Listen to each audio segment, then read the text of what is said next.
बच्चे वैकेंसीज कितनी आएंगी, नौकरी कैसी है, वह आपको बता दूं कि नौकरी वही कर सकता है जो ग्रुप डी का मन बना के बैठा है, वरना तो हर किसी को कोई ये सोचे कि सरकारी नौकरी है और मैं तो राजा बन के रहूंगा, ऐसा नहीं है। ग्रुप डी की नौकरी वही कर सकता है जो मैं ये सोचे कि मैं कुछ भी कर सकता हूँ, बस सरकारी नौकरी हो, तो वही ग्रुप डी की नौकरी कर पाएंगे।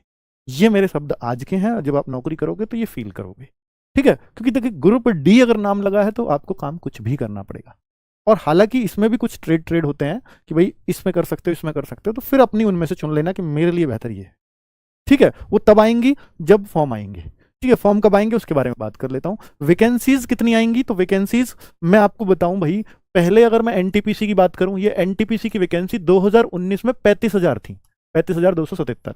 ये अगर घट के अब 11,000 आई हैं, तो मैं कह सकता हूं करीब करीब 1/3 वैकेंसी हो गई। ऐसे ही औरों में रही है, यही रेशो होता रहा है। तो एनटीपीसी और ग्रुप डी को मैं बहुत हद तक कंपेयर करता हूं कि जो इसमें हुआ है वही उसमें होगा। हालांकि इस वैकेंसी की बात चल रही है कि बढ़ के 20,000 होने वाली है, पर जब तक नहीं होंगी तब तक हम कुछ नहीं कह सकते। दूसरी बात है बच्चे, पिछली बार 1,03,769 पोस्ट थी, किसकी, ग्रुप डी की 1,03,769 पोस्ट थी।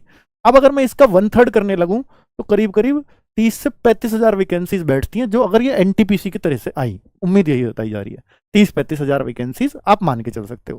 हालांकि अगर एनटीपीसी की बढ़ सकती है तो बढ़ वो भी सकती हैं। बढ़िया इसलिए रही हैं, मुझे जो लगता है यार ये हर साल इन्होंने वादा किया था, सोच करके देखो एएलपी की जनवरी आ गई, जनवरी में वैकेंसी आई थी, अब पता लगता है एएलपी का पेपर ही दिसंबर जनवरी में होगा, तो क्या अगले साल एएलपी की वैकेंसी आ पाएगी जनवरी में, तो आप कहोगे नहीं। अगर एएलपी नहीं आ पा रही तो फिर सीधी सी बात है सारी वैकेंसी उस हिसाब से लेट होंगी, तो ये अगले साल प्रोसेस रिपीट होगा ही नहीं, रेलवे का हो ही नहीं पाएगा। अगर हो पाता तो टाइम से वैकेंसीज आती, टाइम से एग्जाम होता, जो उन्होंने स्लॉट्स दिए थे उनमें एग्जाम होता। तो मुझे ऐसा लगता है कि ये पहले जो निकाली गई थी, या पहले जो सोच रहे होते हैं ये कि 1 साल के हिसाब से दें, बाकियों को अगले साल ऐड कर लेंगे, फिर इनको लगता है प्रोसेस लेट है तो बढ़ा देते हैं इसमें, क्योंकि 2 साल अब वैकेंसी नहीं आने वाली। तो इस वजह से ये हर किसी में आप देख रहे हो कि रेलवे में जितनी भी कैलेंडर में वैकेंसीज आ रही थी सब में पदों की वृद्धि हो रही है। तो पहले चूंकि ये सोच के 1 साल के हिसाब से निकाली गई थी, और मुझे लगता है कि अभी दूसरे साल को इसमें खींच देंगे, ठीक है। चलो ये मेरा अपना अनुमान है। कब तक आएंगी वैकेंसी, तो वैकेंसी का टाइम अक्टूबर से दिसंबर है, पर आप अक्टूबर को बिल्कुल मत मानना, क्योंकि भाई जैसे इन्होंने जुलाई टू सितंबर एनटीपीसी का दिया तो सितंबर में आई, तो अब जाहिर सी बात है कि दिसंबर की ही संभावना रहेंगी।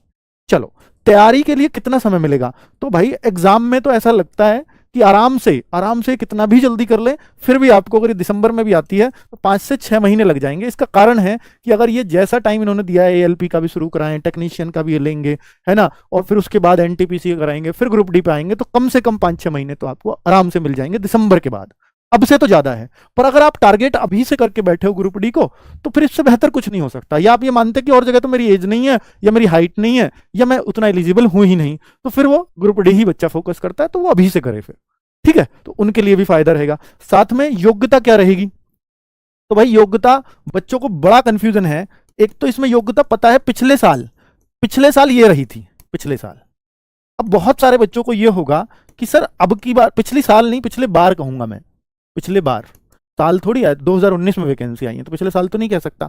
तो भाई अब बीच में कुछ आया कि आईटीआई भी हो सकती है अब 10th में, तो मतलब इसमें रेलवे ग्रुप डी में, पर इसका मैं आपसे कह रहा हूं कि काफी विरोध होगा, इतने आराम से सरकार कर नहीं पाएगी। तो मैं ये मानता हूं कि 95% चांस है कि 10th पास से ही नौकरी आनी है, 5% चांस है कि ये भी एड ऑन हो जाए, जिसके चांस बहुत कम है, ठीक है। ये रही पूरी मतलब अब तक की बात। अब एज कितनी लेते हैं, तो एज आप जान लीजिए 18 से 33 नॉर्मल एज लेते हैं, पर चूंकि एनटीपीसी में देखा उसमें भी यही लेते थे ग्रेजुएशन लेवल वाली में, तो 3 साल साफ लिख के दिया है नोटिफिकेशन में कि कोविड की वजह से दिया जा रहा है, कि कोविड के बाद पहली वैकेंसी है। तो इसमें भी जनरल कैटेगरी के लिए, ईडब्ल्यूएस के लिए 18 से 36 होगी, ओबीसी को 18 से 39 होगी, एससी एसटी को 18 से 41 होगी। क्लियरली ये बात समझ में आ गई।